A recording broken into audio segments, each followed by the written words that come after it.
hapon mga kapuso, updi nyo kami sa pagtaklas agud sa pag-amlig sa bukid sang Kanlaon. Ari ang storya.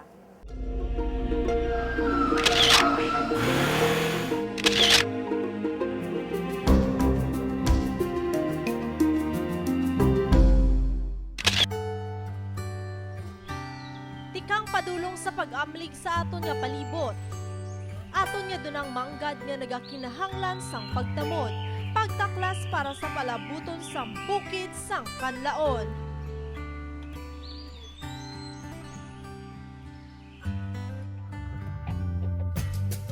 Matagas man ang mga kahoy nga makitaan diri sa idalom. Apang ang sa ibabaw sang bukid sang Kanlaon, amat-amat na nga nagakadula ang kagulangan. Gani isay ni nga adlaw, bit-bit ang linibo ka mga seedlings sang nanaisari nga kahoy.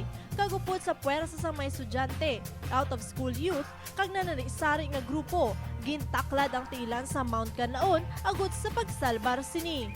Almost no mayara kita mga major rivers sa Negros Occidental ngayon na tanan ang nag-originate sa Mount Kanlaon. And then mayara kita mga almost mga 158,000 hectares sa mga agricultural area nga ang ilang source ng ilang tubig dira man nagaling sa Mount Kanlaon.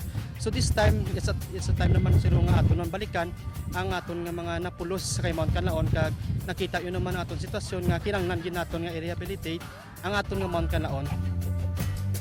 Gikan diri sa Mount Kanlaon Nature Park, ginabulubata isa ka oras ang taklaron padulong sa site.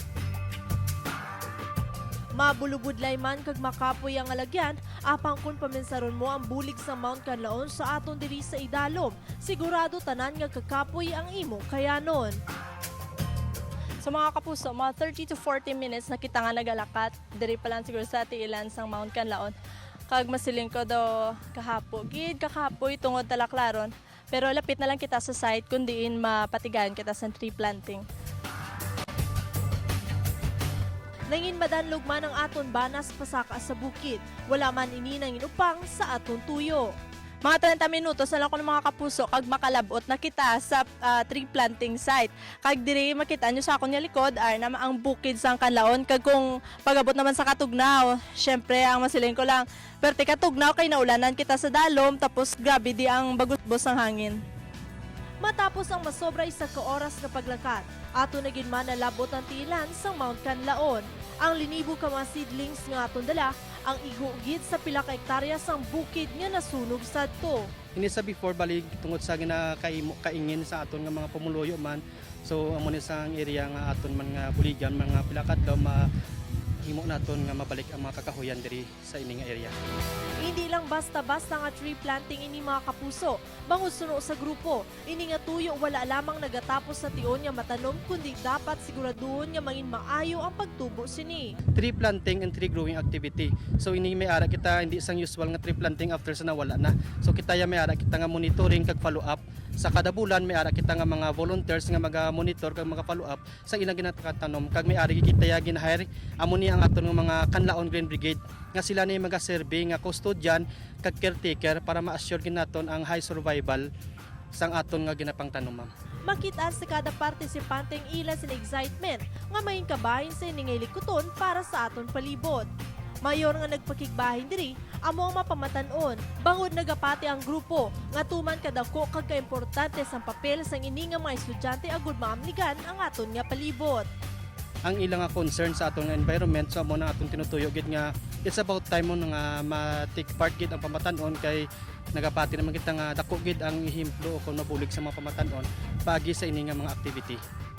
Para nga hindi na mag floods ang aton nga community. Na-encourage kami ni Mr. Jojo Arsua para magtanom. So isa sa mga activity man namon sa amon nga organization isang tree planting man. So gusto man namon magbulig tani sa amon environment nga makapabulig pagid pa nami sa aton nga Mount Kanlaon. It's one of our goals in BCC, to be an earth keeper, and then we involved in the different environmental activities because in BCC we take care for the Mother Earth. As usual, may mga projects kami sa BCC which is ECOP, no?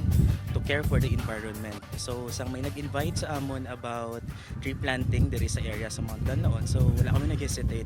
Part na din sa amon nga program sa simbahan nga ang mga kabataan namon sa project mag-involve sila sa holistic program.